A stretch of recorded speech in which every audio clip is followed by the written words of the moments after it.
Hi friends, PSC latest previous questions ആണ് നോക്കുന്നത്. First question, Indian national കോൺഗ്രസിൻ്റെ ലാഹോർ സമ്മേളനവുമായി ബന്ധപ്പെട്ട് എടുത്തിട്ടുള്ള തീരുമാനങ്ങളിൽ ചുവടെ ഏതൊക്കെ പ്രസ്താവനകളാണ് ശരി എന്നാണ് ചോദിച്ചിരിക്കുന്നത്. 1, 2, 3 ശരിയാണ്. ജവഹർലാൽ നെഹ്റുവിനെ കോൺഗ്രസിൻ്റെ പ്രസിഡന്റായി തെരഞ്ഞെടുത്തു. കോൺഗ്രസിൻ്റെ ലക്ഷ്യം പൂർണ്ണ സ്വരാജാണെന്ന് പ്രഖ്യാപിച്ചു. ഗാന്ധിജിയുടെ നേതൃത്വത്തിൽ സിവിൽ നിയമലംഘന പ്രസ്ഥാനം ആരംഭിക്കാൻ തീരുമാനിച്ചു. അപ്പോൾ ജവഹർലാൽ നെഹ്റുവിനെ കോൺഗ്രസിൻ്റെ പ്രസിഡന്റായി തെരഞ്ഞെടുത്തു. കോൺഗ്രസിൻ്റെ ലക്ഷ്യം പൂർണ്ണ സ്വരാജാണെന്ന് പ്രഖ്യാപിച്ചു. ഗാന്ധിജിയുടെ നേതൃത്വത്തിൽ സിവിൽ നിയമലംഘന പ്രസ്ഥാനം ആരംഭിക്കാൻ തീരുമാനിച്ചു. ക്വിറ്റ് ഇന്ത്യ സമരവുമായി ബന്ധപ്പെട്ട് ചുവടെ നൽകിയിട്ടുള്ള ഏതൊക്കെ പ്രസ്താവനകളാണ് ശരി? 1, 2 ശരിയാണ്. പ്രവർത്തിക്കുക അല്ലെങ്കിൽ മരിക്കുക എന്ന മന്ത്രവുമായി സമരരംഗത്തിറങ്ങാൻ ഗാന്ധിജി ജനങ്ങളോട് ആവശ്യപ്പെട്ടു. ബോംബെയിൽ ചേർന്ന കോൺഗ്രസ് സമ്മേളനമാണ് ക്വിറ്റ് ഇന്ത്യ സമരം തുടങ്ങാൻ തീരുമാനമെടുത്തത്. മാവോ സേതുങ്ങുമായി ബന്ധപ്പെട്ട് ചുവടെ കൊടുത്തിരിക്കുന്ന ഏതൊക്കെ പ്രസ്താവനകളാണ് ശരി എന്ന് ചോദിച്ചാൽ 2, 3, 4 ശരിയാണ്. ചൈനീസ് കമ്മ്യൂണിസ്റ്റ് പാർട്ടിയുടെ നേതാവായിരുന്നു മാവോ സേതു. ലോങ് മാർച്ചിൻ്റെ നേതാവായിരുന്നു. 1949 ഒക്ടോബർ 1 ജനകീയ ചൈനീസ് റിപ്പബ്ലിക്കിൻ്റെ ചെയർമാനായി സ്ഥാനമേറ്റു. അപ്പോൾ മാവോ സേതുവുമായി ശരിയായിട്ട് എന്തൊക്കെയാണ്? ചൈനീസ് കമ്മ്യൂണിസ്റ്റ് പാർട്ടിയുടെ നേതാവായിരുന്നു മാവോ സേതു. ലോങ് മാർച്ചിൻ്റെ നേതാവായിരുന്നു. 1949 ഒക്ടോബർ 1 ജനകീയ ചൈനീസ് റിപ്പബ്ലിക്കിൻ്റെ ചെയർമാനായി സ്ഥാനമേറ്റു. പഴശ്ശി കലവുമായി ബന്ധപ്പെട്ട് ശരിയായത് എന്തൊക്കെയെന്ന് വെച്ചാൽ 1, 2, 3 ശരിയാണ്. കോട്ടയം പ്രദേശത്തെ നികുതി പിരിക്കുന്നതിനുള്ള അവകാശം പഴശ്ശിയുടെ അമ്മാവനായ കുറുമ്പനാട്ട് രാജയ്ക്ക് നൽകിയത് കലാപ കാരണമായി. ഗോത്രവർഗക്കാരായ കുറിച്യരുടെയും കുറുമ്പരുടെയും സഹായം കലാപത്തിന് ലഭിച്ചു. വയനാട്ടിലെ കോൽക്കാരുടെ സഹായത്തോടെ ബ്രിട്ടീഷുകാർ പഴശ്ശിയുടെ താവളം കണ്ടെത്തി. ഇന്ത്യ പാകിസ്ഥാൻ വിഭജന കാലത്തെ ദുരിതങ്ങൾ വിവരിക്കുന്ന നിശബ്ദതയുടെ മറുവശം എന്ന കൃതി എഴുതിയത് ഉർവശി ഭൂട്ടാലിയാണ്. ഉർവശി ഭൂട്ടാലിയാണ് നിശബ്ദതയുടെ മറുവശം, other side of A silence എന്ന കൃതി എഴുതിയത് ഉർവശി ഭൂട്ടാലിയ. ഇന്ത്യൻ ബഹിരാകാശ സഞ്ചാരിയായ ശുഭാംശു ശുക്ലയുടെ നേതൃത്വത്തിൽ നടന്ന ബഹിരാകാശ ദൗത്യത്തിൻ്റെ പേരാണ് ആക്സിയം 4. ദക്ഷിണ അമേരിക്കയുടെ പടിഞ്ഞാറൻ തീരത്തുകൂടി ഒഴുകുന്ന സമുദ്രജല പ്രവാഹം പ്രവാഹമാണ് ഹംബൾട്ട് പ്രവാഹം. ഏത് അന്താരാഷ്ട്ര ഉടമ്പടിയാണ് ഓസോൺ ശോഷണത്തിന് കാരണമാകുന്ന ഉൽപ്പന്നങ്ങളുടെ ഉൽപ്പാദനം കുറയ്ക്കുന്നതിന് ലക്ഷ്യം വയ്ക്കുന്നത്? Montreal protocol. ഏത് അന്താരാഷ്ട്ര ഉടമ്പടിയാണ് ഓസോൺ ശോഷണത്തിന് കാരണമാകുന്ന ഉൽപ്പന്നങ്ങളുടെ ഉൽപ്പാദനം കുറയ്ക്കുന്നതിന് ലക്ഷ്യം വയ്ക്കുന്നത്? മോൺട്രിയൽ പ്രോട്ടോകോൾ ആണ്. ഇന്ത്യ ഉപഗ്രഹങ്ങൾ തമ്മിൽ ഓർബിറ്റിലുള്ള ഡോക്കിംഗ് വിജയകരമായി നടത്തിയ ദൗത്യമാണ് സ്പേഡെക്സ്. ഇന്ത്യ ഉപഗ്രഹങ്ങൾ തമ്മിൽ ഓർബിറ്റിലുള്ള ഡോക്കിംഗ് വിജയകരമായി നടത്തിയ ദൗത്യമാണ് സ്പേഡെക്സ്. താഴെ പറയുന്നത് ശരിയായത് ഏതൊക്കെയെന്ന് വെച്ചാൽ 1, 2 ശരിയാണ്. സഹാറ മരുഭൂമിയിലെ ഹാർമാറ്റൻ കടുത്ത ചൂട് കുറയ്ക്കുന്നതിന് സഹായമാവുന്നു. ഉത്തരേന്ത്യൻ സമതലങ്ങളിൽ വീശുന്ന ഉഷ്ണക്കാറ്റാണ് ലൂവ്. സഹാറ മരുഭൂമിയിലെ ഹാർമാറ്റൻ കടുത്ത ചൂട് കുറയ്ക്കുന്നതിന് സഹായമാകുന്നു. ഉത്തരേന്ത്യൻ സമതലങ്ങളിൽ വീശുന്ന ഉഷ്ണക്കാറ്റാണ് ലൂവ്. ചിൽക്ക തടാകം ഏത് നദീ ഡെൽറ്റകൾക്കിടയിലാണ് സ്ഥിതി ചെയ്യുന്നത്? ചിൽക്ക മഹാനദി ഗോദാവരി ഡെൽറ്റകൾക്കിടയിലാണ് ചിൽക്ക തടാകം സ്ഥിതി ചെയ്യുന്നത്. സർദാർ സരോവർ പദ്ധതിയുടെ ഗുണഭോക്താക്കൾ ഗുജറാത്ത്, മഹാരാഷ്ട്ര, മധ്യപ്രദേശ്, രാജസ്ഥാൻ. ഗുജറാത്ത്, മഹാരാഷ്ട്ര, മധ്യപ്രദേശ്, രാജസ്ഥാൻ. നൽകിയിരിക്കുന്ന സൂചനകളുടെ അടിസ്ഥാനത്തിൽ പദ്ധതിയുടെ പേര് കണ്ടെത്തുക. നഗരങ്ങളിലെ തൊഴിൽരഹിതർക്ക് ഈ പദ്ധതി കൊണ്ടുള്ള പ്രയോജനം. സ്വയം തൊഴിൽ പ്രോത്സാഹിപ്പിക്കുന്നു. ദാരിദ്ര്യ നിർമ്മാർജ്ജന പരിപാടിയുടെ ഭാഗമാണ്. സ്വർണ്ണ ജയന്തി ഷഹാരി റോസ്ഗാർ യോജനയാണ്. ദേശീയ തൊഴിലുറപ്പ് പദ്ധതി പ്രഖ്യാപിക്കപ്പെട്ടത് ഏത് പഞ്ചവത്സര പദ്ധതി കാലത്താണ്? 10ാം പഞ്ചവത്സര പദ്ധതി കാലത്താണ്. താഴെ പറയുന്ന നീതി ആയോഗിൻ്റെ ലക്ഷ്യമല്ലാത്തത് ഇവയൊന്നുമല്ല എന്നതാണ്. അതായത് വ്യവസായ സേവന മേഖലയിൽ സർക്കാർ പങ്കാളിത്തം കുറയ്ക്കുക. ലക്ഷ്യമല്ലാത്തത് അതായത് മിശ്ര കാർഷിക ഉൽപ്പാദനത്തിലൂടെ കാർഷിക മേഖലയെ പുരോഗതിയിലേക്ക് എത്തിക്കുക. പ്രവാസി ഇന്ത്യക്കാരുടെ സേവനം സാമ്പത്തിക സാങ്കേതിക വളർച്ചയ്ക്ക് ഉപയുക്തമാക്കുക. ആഗോള മാറ്റങ്ങളുടെയും വിപണി ശക്തിയുടെയും ഇടപെടലുകൾ നേരിടാൻ രാജ്യത്തെ പ്രാപ്തമാക്കുക. ഇതെല്ലാം ശരിയാണ്. 12ാം പഞ്ചവത്സര പദ്ധതിയുടെ ലക്ഷ്യം സുസ്ഥിര വികസനമാണ്. 12ാം പഞ്ചവത്സര പദ്ധതിയുടെ ലക്ഷ്യം. 12ാം പഞ്ചവത്സര പദ്ധതിയുടെ ലക്ഷ്യം എന്താണ്? സുസ്ഥിര വികസനം. ഇന്ത്യയിൽ സ്വർണ്ണ നിക്ഷേപം ഏറ്റവും കൂടുതലുള്ള സ്വർണ്ണക്കനി സ്ഥിതി ചെയ്യുന്ന സംസ്ഥാനം കർണാടക. ഇന്ത്യയിൽ സ്വർണ്ണ നിക്ഷേപം ഏറ്റവും കൂടുതലുള്ള സ്വർണ്ണക്കനിക സ്ഥിതി ചെയ്യുന്നത് കർണാടകയിലാണ്. ആഗോളവൽക്കരണം ഒരു നയമല്ല, ഒരു പ്രതിഭാസമാണ് എന്ന അഭിപ്രായം അമർത്യ സെൻ ആണ്. ലേസിയസ് ഫെയർ എന്ന തിയറിയുടെ ഉപജ്ഞാതാവ് ആഡം സ്മിത്ത് ആണ്. ലേസേഴ്സ് ഫെയർ സിദ്ധാന്തത്തിൻ്റെ ഉപജ്ഞാതാവ്. ഇന്ത്യൻ ഭരണഘടനാ നിർമ്മാണ സമിതിയുമായി ബന്ധപ്പെട്ട് ശരിയായ പ്രസ്താവനകൾ.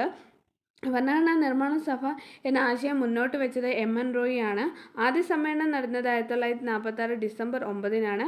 ഭരണഘടന എഴുതി തയ്യാറാക്കി അംഗീകാരം ലഭിച്ചത് 1949 നവംബർ 26-നാണ്. അപ്പോൾ ആദ്യ സമ്മേളനം 1946 ഡിസംബർ 9-ന്, ഭരണഘടന എഴുതി തയ്യാറാക്കി അംഗീകരിച്ചത് 1949 നവംബർ 26-നാണ്. ജവഹർലാൽ നെഹ്റു ഭരണഘടനാ നിർമ്മാണ സമിതിയുടെ അസംബ്ലിയെ അവതരിപ്പിച്ച ലക്ഷ്യനിർണ്ണയത്തെ അടിസ്ഥാനം തയ്യാറാക്കിയ ഭരണഘടനാ ഭാഗം ആമുഖമാണ്. ഇനി പൗരത്വവുമായി ബന്ധപ്പെട്ട് തെറ്റായ പ്രസ്താവന ഏതെന്ന് വെച്ചാൽ 4 മാത്രമാണ് തെറ്റായിട്ടുള്ള പ്രസ്താവന. 1, 2, 3 ശരിയാണ്. ഏക പൗരത്വം എന്ന ആശയം ഇന്ത്യ കടമെടുത്തത് ബ്രിട്ടീഷ് ഭരണഘടനയിൽ നിന്നുമാണ്. ഭരണഘടന ഭാഗം 4 പൗരത്വത്തെക്കുറിച്ച് പ്രതിപാദിക്കുന്നു. ഇന്ത്യ പൗരത്വം ആർജിക്കാനുള്ള ഒരു മാർഗമാണ് ചിരകാലവാസം. ഇന്ത്യ പൗരത്വത്തെക്കുറിച്ച് എന്തൊക്കെയാണ്? ഏക പൗരത്വം എന്ന ആശയം ഇന്ത്യ കടമെടുത്തത് ബ്രിട്ടീഷ് ഭരണഘടനയിൽ നിന്നാണ്. ഭരണഘടന 4 പൗരത്വത്തെക്കുറിച്ച് പ്രതിപാദിക്കുന്നു.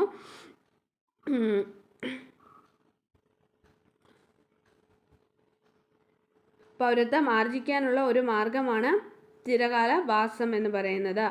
ചേരുംപടി ചേർക്കാനാണ് ചോദിച്ചിരിക്കുന്നത്. ഹേബിയസ് കോർപ്പസ് എന്ന് പറയുന്നത് ശരീരം ഹാജരാക്കുക. മാൻഡമസ് ഞങ്ങൾ ആജ്ഞാപിക്കുന്നു. കോവാറൻറ്റോ എന്ന് പറയുന്നത് എന്ത് അധികാരം? പ്രൊഹിബിഷൻ എന്ന് പറയുന്നത് റദ്ദാക്കുക. ഇന്ത്യൻ ഭരണഘടനയുടെ വകുപ്പ് 44 ഉൾപ്പെടുത്തിയിരിക്കുന്ന ഭരണഘടനയുടെ ഏത് തത്വങ്ങളാണ്? നിർദ്ദേശക തത്വങ്ങളാണ്. ചേരുംപടി ചേർക്കാനാണ് ചോദിച്ചിരിക്കുന്നത്. ഇന്ത്യയുടെ മുഖ്യ തെരഞ്ഞെടുപ്പ് കമ്മീഷൻ എന്ന് പറയുന്നത് ജ്ഞാനേഷ് കുമാറാണ്. കേന്ദ്ര പ്രതിരോധ മന്ത്രി എന്ന് വെച്ചാൽ രാജ്നാഥ് സിംഗ്. ഇന്ത്യയുടെ അറ്റോർണി ജനറൽ എന്ന് പറയുന്നത് ആർ വെങ്കിട്ടരമണി. ലോക്സഭാ സ്പീക്കർ എന്ന് പറയുന്നത് ഓം ബിർളയാണ്. അപ്പോൾ മുഖ്യ തെരഞ്ഞെടുപ്പ് കമ്മീഷൻ ജ്ഞാനേഷ് കുമാർ, കേന്ദ്ര പ്രതിരോധ മന്ത്രി എന്ന് പറയുന്നത് പ്രതിരോധ മന്ത്രി രാജ്നാഥ് സിംഗ്, ഇന്ത്യയുടെ അറ്റോർണി ജനറൽ എന്ന് പറയുന്നത് ആർ വെങ്കിട്ടരമണി, ലോക്സഭാ സ്പീക്കർ എന്ന് പറയുന്നത് ഓം ബിർള. BNSSന്റെ പൂർണ്ണരൂപം ഭാരതീയ നാഗരിക സുരക്ഷാ സംഹിത. സാമൂഹ്യനീതി വകുപ്പ് നടപ്പിലാക്കിയ പ്രതിഭാ പദ്ധതി ഏത് വിഭാഗത്തിൻ്റെ ക്ഷേമത്തിനായുള്ളതാണ്? ട്രാൻസ്ജെൻഡർ വ്യക്തികൾക്ക് വേണ്ടിയാണ് പ്രതിഭാ പദ്ധതി. കേരള സർക്കാരിൻ്റെ അഡ്മിനിസ്ട്രേറ്റീവ് കേഡറായ കേരള അഡ്മിനിസ്ട്രേറ്റീവ് സർവീസ് ആരംഭിച്ചത് 2018 മുതലാണ്. 2020 കണക്കനുസരിച്ച് കേന്ദ്ര സ്റ്റാറ്റിസ്റ്റിക്സ് ആൻഡ് പ്രോഗ്രാം ഇംപ്ലിമെൻറ്റേഷൻ മന്ത്രാലയം തയ്യാറാക്കിയ റിപ്പോർട്ട് പ്രകാരം തൊഴിലില്ലായ്മ നിരക്ക് ഏറ്റവും കൂടിയ സംസ്ഥാനം കേരളമാണ്. കേരള കർഷക കടാശ്വാസ കമ്മീഷൻ വർഷം രൂപീകരിക്കുക. അതിൻ്റെ ആസ്ഥാനം സ്ഥിതി ചെയ്യുന്നത്, അതായത് 2007 രൂപീകരിക്കുകയും തിരുവനന്തപുരമാണ് ആസ്ഥാനം. ഗാർഹിക പീഡന ധനബില്ല് ഒപ്പുവെച്ച രാഷ്ട്രപതി APJ അബ്ദുൽ കലാമാണ്. കേരള സംസ്ഥാന ദുരന്ത നിവാരണ അതോറിറ്റി ഒരു നിയമാനുസൃത സ്ഥാപനമാണ്. അട്ടപ്പാടിയിലെ പട്ടികവർഗ്ഗക്കാരുടെ പരമ്പരാഗത കൃഷി പുനരുജ്ജീവിപ്പിക്കാൻ കൃഷി വകുപ്പും പട്ടികവർഗ്ഗ വികസന വകുപ്പും സംയുക്തമായി നടപ്പിലാക്കിയ പദ്ധതിയാണ് മില്ലറ്റ് വില്ലേജ് പദ്ധതി.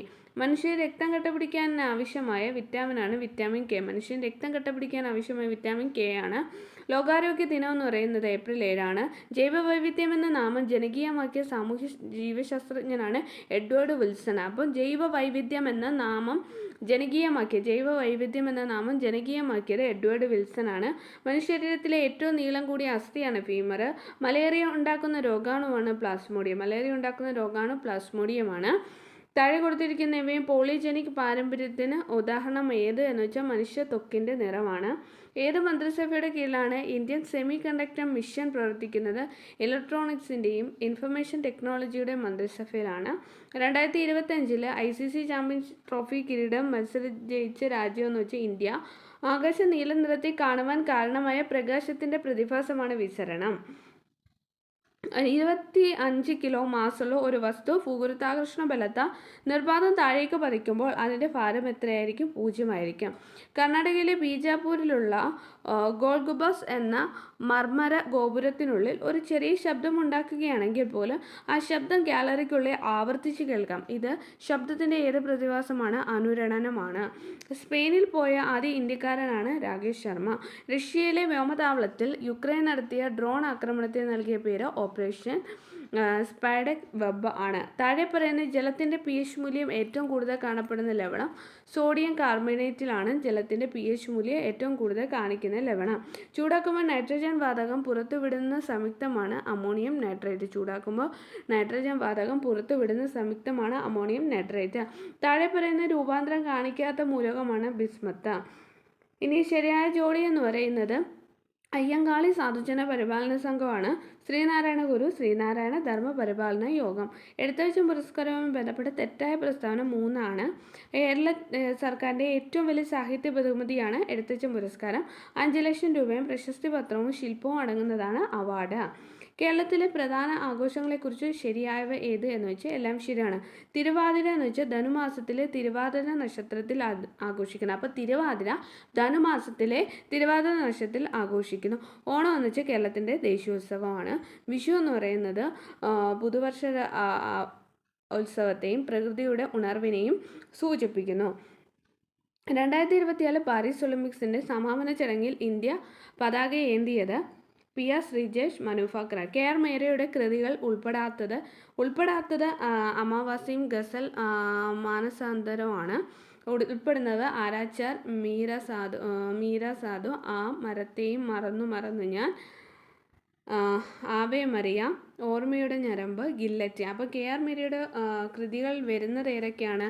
ആരാച്ചാറുണ്ട്, മീര സാധു ഉണ്ട്, ആ മരത്തെയും മറന്നു ഞാൻ, ആവേ മറിയ, ഓർമ്മയുടെ ഞരമ്പ്, ഗില്ലറ്റിൻ ഇവയൊക്കെ KR മീരയുടെ കൃതികളാണ്. ഓപ്പറേഷൻ സിന്ദൂറുമായി ബന്ധപ്പെട്ട് ശരിയായിട്ടുള്ളത് എല്ലാം ശരിയാണ്. ജമ്മു കാശ്മീരിലെ പഹൽഗാം ഭീകരാക്രമണത്തിന് ഇന്ത്യ നൽകിയ തിരിച്ചടിയാണ് ഓപ്പറേഷൻ സിന്ദൂർ. 2025 മെയ് 7 നടന്നത്. ഈ ആക്രമണത്തിൽ ഇന്ത്യൻ കര, വ്യോമ, നാവിക സേനകൾ പങ്കെടുത്തു. UN സുസ്ഥിര വികസന റിപ്പോർട്ട് 2025 ഉൾപ്പെട്ട രാജ്യങ്ങളുടെ പട്ടിക ചുവടെ നൽകിയിരിക്കുന്നു. 1-ാം സ്ഥാനം എന്ന് വെച്ചാൽ ഫിൻലാൻഡാണ്. 2-ാം സ്ഥാനം സ്വീഡനാണ്. താഴെ പറയുന്ന പ്രസ്താവനകളിൽ ശരിയായത് എല്ലാം ശരിയാണ്. ഒരു സോഫ്റ്റ്വെയറിൻ്റെ കോപ്പീസ് വിതരണം ചെയ്യുന്നതിനുള്ള ഫ്രീ സോഫ്റ്റ്വെയർ ഫൗണ്ടേഷൻ ഫ്രീഡം 2 ആണ് ഉൾപ്പെടുത്തിയിരിക്കുന്നത്. ഒരു സോഫ്റ്റ്വെയർ വാങ്ങുന്നതിന് മുമ്പ് ചില ഭാഗങ്ങൾ മാത്രം ഉപയോഗിച്ച് നോക്കി വാങ്ങുവാൻ കഴിയുന്ന സോഫ്റ്റ്വെയർസിനെയാണ് ഷെയർവെയർ സോഫ്റ്റ്വെയർ എന്ന് പറയുന്നത്. GNU ലിനക്സ് സോഫ്റ്റ്വെയർ എന്ന് പറയുന്നത് ഫ്രീ ആൻഡ് ഓപ്പൺ സോഴ്സ് സോഫ്റ്റ്വെയറിന് ഉദാഹരണമാണ്.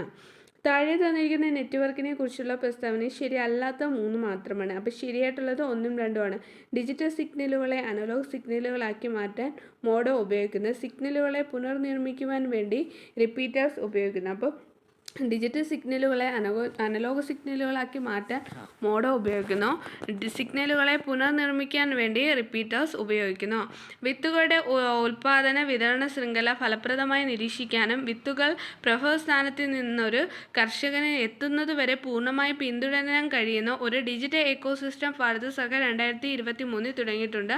അതിൻ്റെ പേര് സാത്തി എന്നാണ്. സൈബർ ക്രൈം ഇരകൾക്ക് ജൂറിസ്ഡിക്ഷൻ പരിധികൾ മറികടന്ന് ഓൺലൈനായ FIR നൽകാൻ കഴിയുന്ന ഭാരത സർക്കാരിൻ്റെ സംരംഭമാണ് E0 FIR. Server side scripting ഭാഷകൾക്ക് ഒരു ഉദാഹരണമാണ് പേൾ. മുതിർന്ന പൗരന്മാരുടെ സംരക്ഷണത്തിനായി മാത്രം നടപ്പിലാക്കിയ നിയമനിർമ്മാണമാണ് മാതാപിതാക്കളുടെയും മുതിർന്ന പൗരന്മാരുടെ പരിപാലനവും ക്ഷേമവും സംബന്ധിച്ചുള്ള നിയമം 2007. ഉപഭോക്തൃ അവകാശങ്ങളിൽ ഉൾപ്പെടുന്നത് 3 അവകാശവും ഉൾപ്പെടുന്നു. ജീവനും സ്വത്തിനും അപകടകരമായ വസ്തുക്കളുടെ വിപണനത്തിനെതിരെ സംരക്ഷണം ലഭിക്കുവാനുള്ള അവകാശം, അന്യായമായ വ്യാപാര രീതിക്കെതിരെ പരിഹാരം തേടാനുള്ള അവകാശം, ഉപഭോക്തൃ അവബോധത്തിനുള്ള അവകാശം. താഴെ പറയുന്ന പ്രസ്താവനകളിൽ ഏതാണ് ശരി? ലോക്സഭയിലെ പ്രതിപക്ഷ നേതാവിൻ്റെ ശുപാർശ പ്രകാരമാണ് കേന്ദ്ര വിവരാവകാശ ഓഫീസറെ നിയമിക്കുന്നത്. ലൈംഗിക കുറ്റകൃത്യങ്ങളിൽ നിന്ന് കുട്ടികളെ സംരക്ഷിക്കുന്നതിനുള്ള നിയമം 2012. താഴെ പറയുന്ന ഏത് നിയമമാണ് ദേശീയ ന്യൂനപക്ഷ കമ്മീഷൻ്റെ ഭരണഘടനയിൽ വ്യവസ്ഥ ചെയ്യുന്നത്? National commission for minorities act 1992. താഴെ പറയുന്ന ഏതാണ് ദേശീയ പ്രതിസന്ധി മാനേജ്മെൻറ്റ് കമ്മിറ്റിയുടെ ഭരണഘടന വ്യവസ്ഥ ചെയ്യുന്നത്? ദുരന്ത നിവാരണ നിയമം 2005. 2005 ഓഗസ്റ്റിൽ യുവാക്കളുടെ തൊഴിൽ വർദ്ധിപ്പിക്കുന്നതിനായി national commission for minorities act 1992.